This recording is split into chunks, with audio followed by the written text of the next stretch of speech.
여러분의 인생을 의미 있게 만드는 것이 무엇입니까? 다시 말하면 여러분 무엇 때문에 여러분은 삶을 힘을 얻으면서 살아가고 있습니까? 그것이 혹시 건강입니까? 가족입니까? 재산입니까? 친구입니까?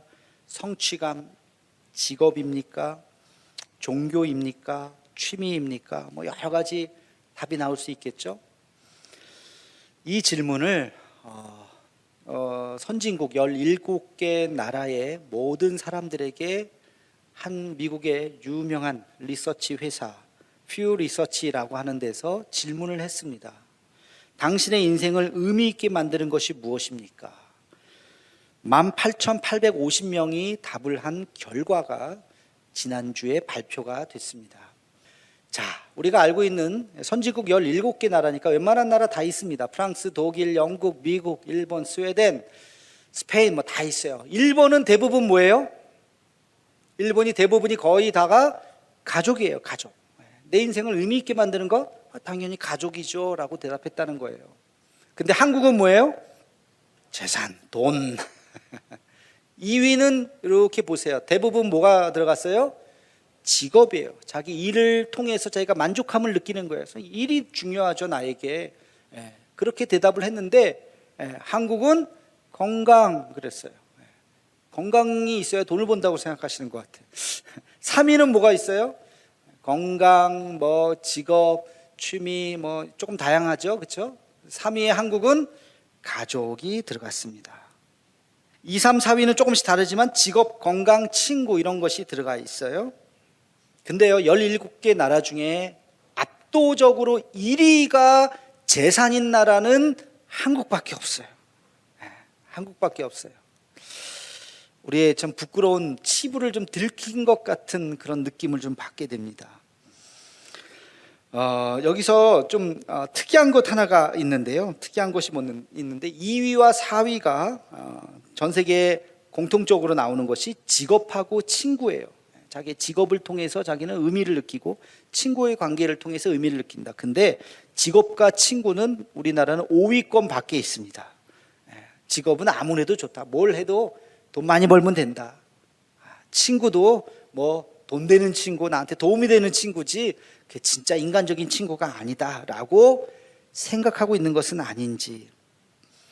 저기는 17개 나라라 그랬어요. 우리나라가 전 세계 한 10위권 국가 경제 규모가 그 정도 되니까 우리보다 잘 사는 나라도 있고 우리보다 못 사는 나라도 있었어요. 그럼에도 불구하고 우리나라처럼 저렇게 압도적으로 1위가 재산이라고 말한 나라는 없다는 거예요. 굉장히 특이한 게 뭐냐면 우리는 저 복수를 선택할 수 있다고 그랬잖아요. 근데 62%가 하나만, 돈 외에는 아예 다른 거는 선택하지 않았다는 거예요. 리서치 회사에서 굉장히 특이한 거다. 다른 건 뭐예요? 다른 건 별로예요. 하나만 얘기했다는 거예요. 왜 그랬을까? 왜 우리나라만 저런 특이한 결과가 나왔을까? 제가 한번 곰곰이 생각해 봤습니다. 한 두 가지 이유가 아닐까 싶어요. 하나는 굉장히 빠른 압축적인 근대화 과정이 있었잖아요. 그러다 보니까 우리가 돈에 대한 가치가 실제 가치보다 훨씬 더 크게 보이는 거예요. 그걸 착시현상이라고 그래요. 실제보다 더 크게 보이는 거. 혹시 그런 것은 아닌가? 제가 노예 임원을 하고 있는데 노예 임원들하고 우리 포항시장님하고 조찬 식사를 얼마 전에 했습니다. 근데 시장님이 그런 말씀 하시더라고요. 자기 장기 출신인데 옛날 어렸을 때 얘기를 막 하시는 거예요. 7km, 8km 걸어가면서 보찜지고 학교 다니고 그 옛날 얘기를 하세요. 불과 50년 전 정도 되겠죠. 근데 그렇게 50년 전에 보찜지고 7km, 8km 초등학교 다녔던 그 사람이 당대에 이렇게 전 세계 10위권 국가의 대도시의 시장이 될 수 있었다는 거, 이 한 세대 만에 이렇게 경제가 빨리 발전한 나라는 대한민국밖에 없다는 거예요. 대단한 나라입니다. 그러다 보니까 우리가 돈에 대한 가치가 너무 커 보인 거예요. 실제 돈에 대한 가치가 한 요 정도. 돈이 중요하지 않다는 거 아니에요. 중요하죠. 돈에 대한 가치가 한 요 정도 중요한데 우리는 돈이 너무 중요하다고 생각하는 거예요. 돈이면 다 된다고 생각하는 거예요. 그러니까 우리의 삶을 의미 있게 만드는 것, 1위가, 압도적인 1위가 돈이라고 말하지 않았겠어요? 친구, 건강, 직업, 심지어는 가족 위에 돈이 있는 거예요. 또 한 가지 이유는 뭘까 생각해 보니까 빈부격차인 것 같아요. 저 17개 나라 중에 5번째에도 재산이 들지 않은 나라가 있어요. 돈이라고 선택하지 않은 나라, 5위 안에 들지 않은 나라, 유일하게 두 나라가 있어요. 하나는 미국이고 하나는 그리스예요. 그래서 제가 그리스 하니까 눈이 딱 떠졌어요.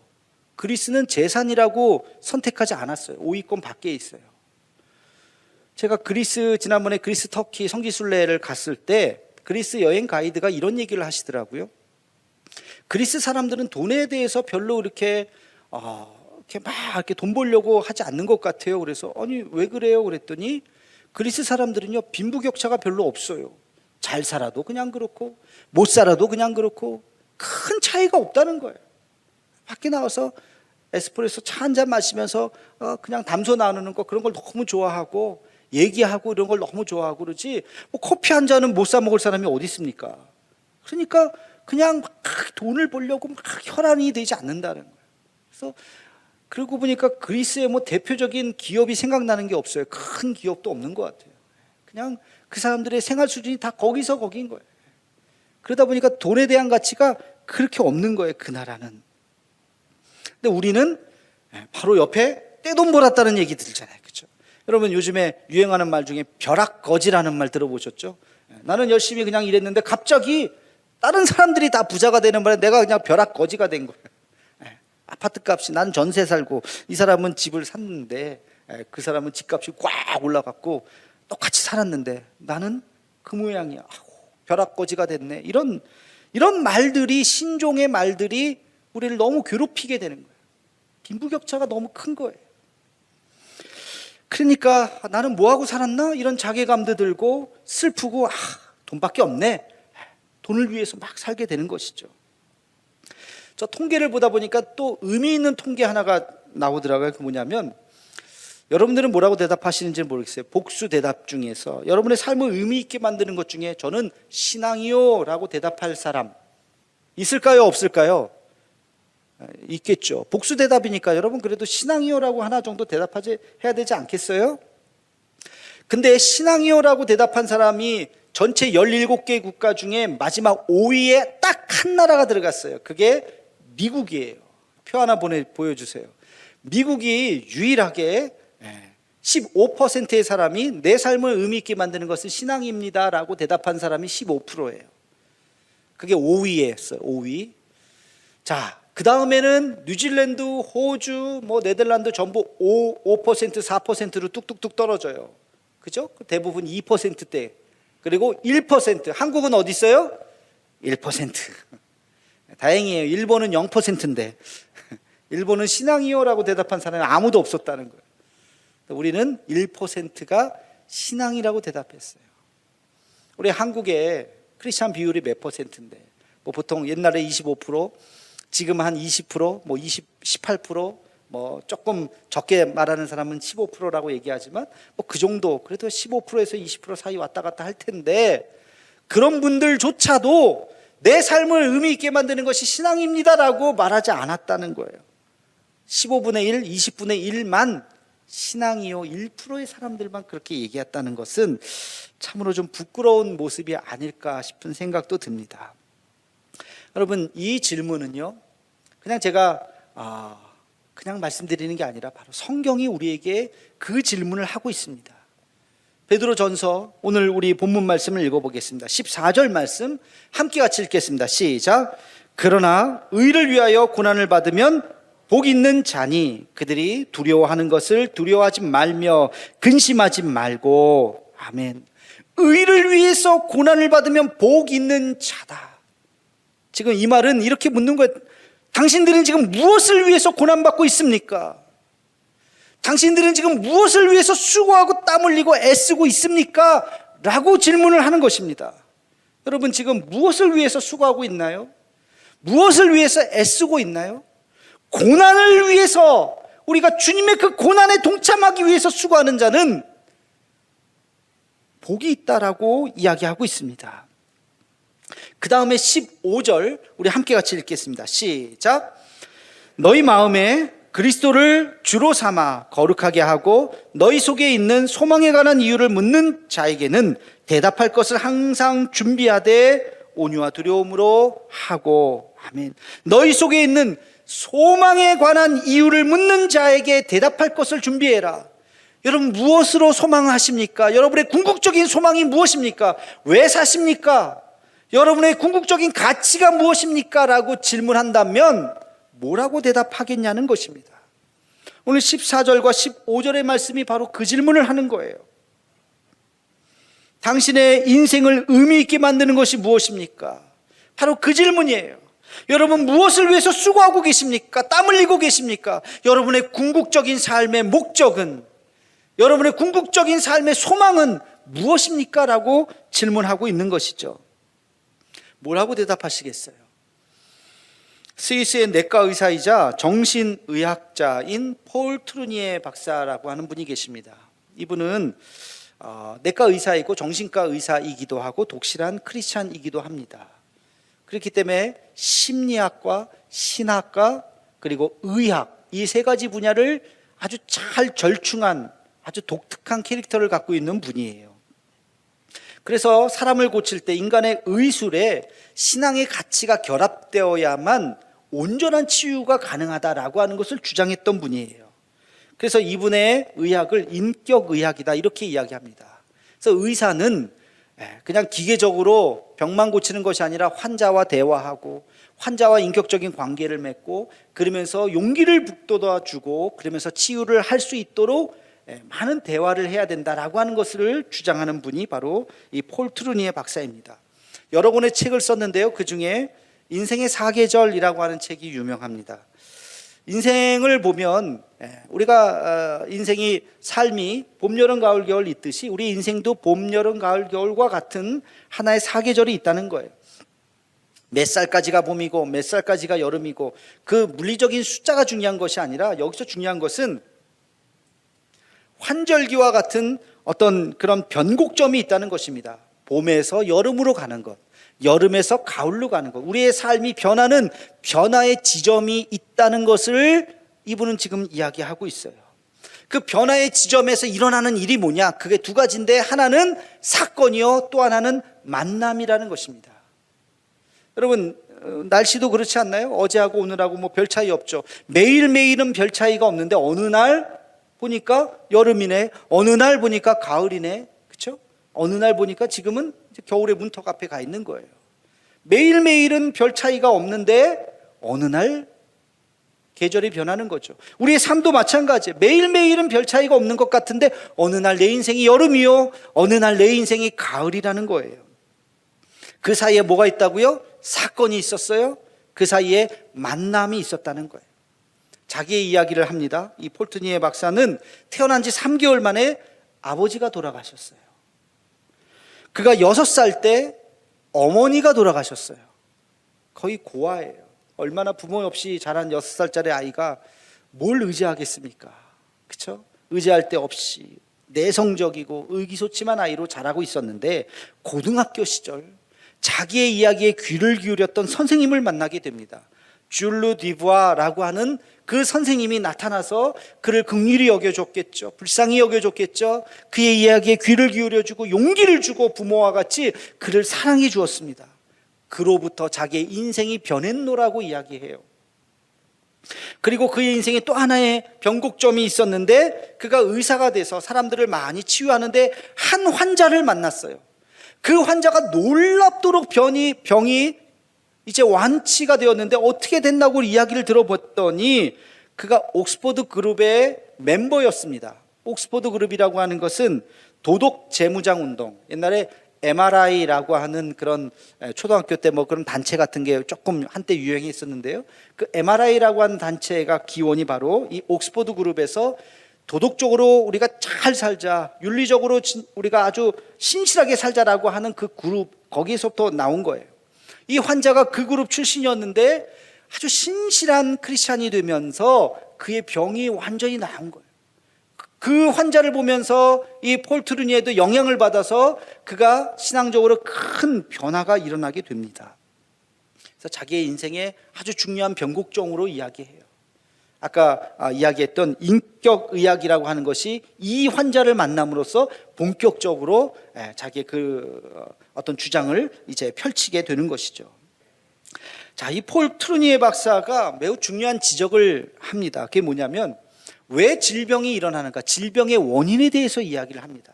이분이 의사였기 때문에 많은 환자들을 보죠. 건강했던 사람이 왜 병을 얻었을까, 왜 이런 질병을 얻었을까, 그걸 나름대로 또 신학도 하고 심리학도 했기 때문에 아주 사람을 깊이 있게 통찰하면서 사람이 질병을 얻는 세 가지를 발견하게 됩니다. 첫 번째는 삶의 자세 때문이라고 이야기해요. 우리가 허리가 아프거나 그럴 때 병원에 가면 의사 선생님이 꼭 하는 말이 있어요. 자세가 잘못됐습니다. 그렇죠? 나도 모르게 이렇게 자세가 삐딱하면 언젠가 고장나게 돼 있어요. 허리가 안 좋고 다리가 안 좋고 무릎이 안 좋고 자세예요, 자세. 이거는 육신에게만 해당되는 것이 아니라 우리의 마음에도 해당됩니다. 세상을 삐뚤하게 보면 굉장히 비판적인 것 같고 굉장히 새로운 관점인 것 같지만 그것은 그 사람을 병들게 하는 것입니다. 세상을 삐딱하게 봐서는 안 돼요. 세상을 어떻게 봐야 되는가? 하나님의 시선으로 세상을 봐야 되는 것입니다. 하나님의 시선, 하나님이 바라보는 곳을 바라보고 하나님이 보시는 그 눈길로 바라봐야 하는 것이죠. 하나님이 어떻게 바라보죠? 사랑과 긍휼로 바라보시는 거예요.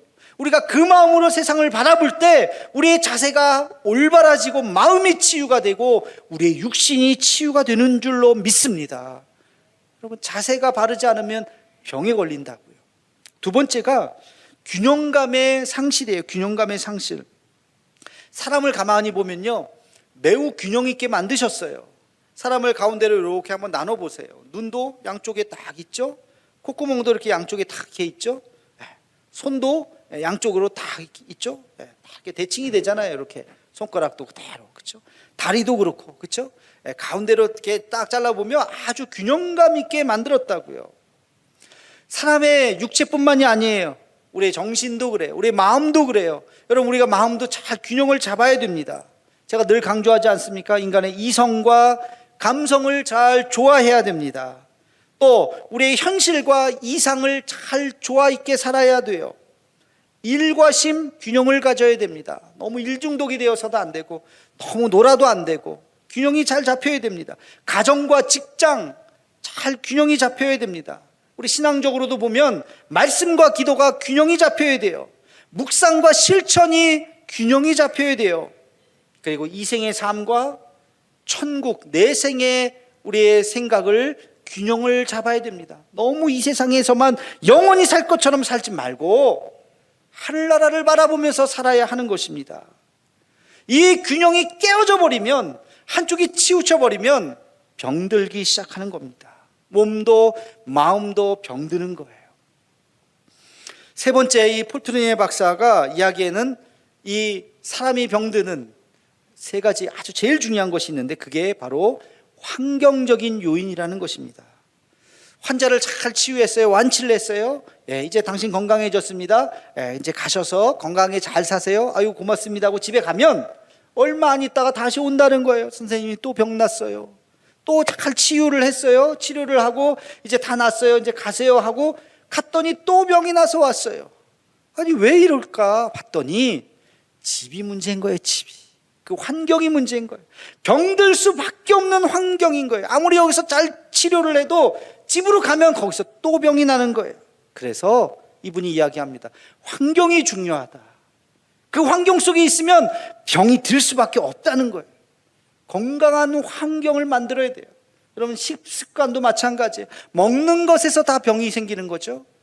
건강하게 먹어야 됩니다. 여러분, 이것이 우리 사회도 마찬가지예요. 우리 사회가 어떻게 선진국 17개 나라의 통계를 이렇게 딱 내는데 우리나라만 이렇게 독특한 이 평가가 나왔을까? 왜 그랬을까? 이게 우리나라 사회의 환경 때문에 그렇습니다. 아까 말씀드렸듯이 급격한 산업화로 돈에 대한 가치가 너무 커져버린 거예요. 그렇게 느끼는 거예요. 그렇게 착시하는 거예요. 돈이면 다 된다고 생각하는 거예요. 여러분, 우리의 삶의 주변을 우리는 잘 바라봐야 합니다. 과연 우리가 바른 자세로 하나님의 시선으로 살아가고 있는지, 균형감을 잘 갖고 있는지, 우리의 환경은 어떤지 우리 자신을 잘 돌아봐야 하는 것입니다. 우리는 질문을 바꿔야 돼요. 어디 사니, 얼마 버니, 연봉이 뭐니, 이런 물질에 대해서 질문하는 것이 아니라 당신의 궁극적인 소망이 무엇입니까? 당신은 무엇으로 살아가고 있습니까? 당신의 소망과 꿈이 무엇입니까? 우리는 질문을 바꿔야 하는 것입니다. 돈에 대한 지나친 관심이 우리도 모르게 우리를 병들게 하고 병들 수밖에 없는 사회적인 환경을 만들어 놓는다는 것이죠. 여러분, 우리의 궁극적인 소망이 무엇일까요? 제가 정답을 말씀을 드리겠습니다. 이건 정답이 있어요. 정답을 여러분 기억하셔야 돼요. 우리의 궁극적인 소망이 무엇이냐? 따라해 봅시다. 예수님처럼 말하고, 더 크게 예수님처럼 행동하고, 예수님처럼 살다가 예수님처럼 죽는 것. 할렐루야. 이것이 우리의 궁극적인 우리의 삶의 모습이 되어야 할 줄로 믿습니다. 여기에 아니요 목사님 틀렸습니다 손 드실 분 계세요? 없죠. 그래, 우리의 삶의 궁극적인 목적이 뭐예요? 예수님처럼 말하고 예수님처럼 행동하고 예수님처럼 살다가 예수님처럼 죽는 것. 이것이 바로 우리의 궁극적인 목적이 되어야 할 줄로 믿습니다. 우리는 그래서 주님을 갈망해야 돼요. 그래서 우리는 매일 해야 되는 것이 있어요. 그게 뭐예요? 회개예요. 회개. 주님, 오늘도 내가 예수님처럼 말해야 되는데 예수님처럼 말하지 못했습니다. 내 입술로 범죄했습니다. 분노했습니다. 하나님, 나를 용서해 주시옵소서. 하나님, 오늘도 내가 예수님처럼 살아야 되는데 그렇게 살지 못했습니다. 용서하며 사랑하며 살아야 하는데 그렇게 살지 못했습니다. 주님, 나의 죄를 용서해 주옵소서. 날마다 우리는 하나님 앞에 회개해야 되는 것입니다. 여러분의 삶의 궁극적인 목적이 부의 축적이 되어서는 안 돼요. 50억, 우리가 저 집에 펜트하우스에 들어가는 게 내 삶의 목적입니다. 그렇게 유치하게 살면 안 되잖아요. 그렇게 천박하게 살면 안 되잖아요. 행복을 위해서, 행복은 물론 중요한 가치입니다만 그것도 우리의 삶의 궁극적인 목적이 되어서는 안 돼요. 명예와 성공도 마찬가지입니다. 그 명예 아무것도 아니에요. 예수님 돌아가실 때 무슨 명예가 있으셨나요? 세상적인 무슨 성공이 있으셨나요? 아무것도 아니에요. 그것을 위해서 사는 것도 아닙니다. 예수님 어떻게 말씀하셨어요? 온유와 겸손함으로 말씀하셨어요. 우리는 그렇게 살아야 합니다. 예수님 어떻게 행동하셨어요? 긍휼과 사랑으로 행동하셨습니다. 우리는 그렇게 살아야 합니다. 예수님 어떻게 사셨습니까? 하나님의 뜻을 이루기 위해서 사셨습니다. 우리도 우리의 삶이 하나님의 뜻을 이루기 위해서 살아야 합니다. 예수님 어떻게 죽으셨어요? 희생과 헌신으로 죽으셨어요. 이것이 우리의 궁극적인 소망이 되어야 할 줄로 믿습니다. 오늘은 대림절 첫 주예요. 대림절은 무슨 날이라고요? 이 땅에 구원자로 오신 예수 그리스도, 그 아기 예수님의 탄생을 우리가 기다리는 절기가 바로 대림절이죠. 예수님을 묵상하는 절기입니다. 예수님을 닮아가기로 다짐하는 절기입니다. 누군가 여러분들에게 당신 뭐하러 삽니까? 이렇게 재미없이 삽니까? 술도 한잔 못하고 노래방도 안 가고 좀 이렇게 좀 재밌게 살아야지, 돈도 좀 벌고 좀 즐겁게 좀 살아야지 라고 묻는다면, 그러게 말이야, 나는 왜 이렇게 재미없게 살지? 라고 생각하지 마시고, 그렇게 대답하지 마시고, 내가 왜 사냐고요? 나는 예수님처럼 말하고 예수님처럼 행동하고 예수님처럼 살다가 예수님처럼 죽기를 바라는 마음으로 살아갑니다. 이렇게 대답하는 여러분이 되기를 주님의 이름으로 축원합니다. 우리의 삶의 궁극적인 목적은 하나님 나라를 위해서 살아가는 거예요. 그렇게 당당하게 말할 수 있는 저와 여러분의 남은 삶이 되기를 주님의 이름으로 축원합니다.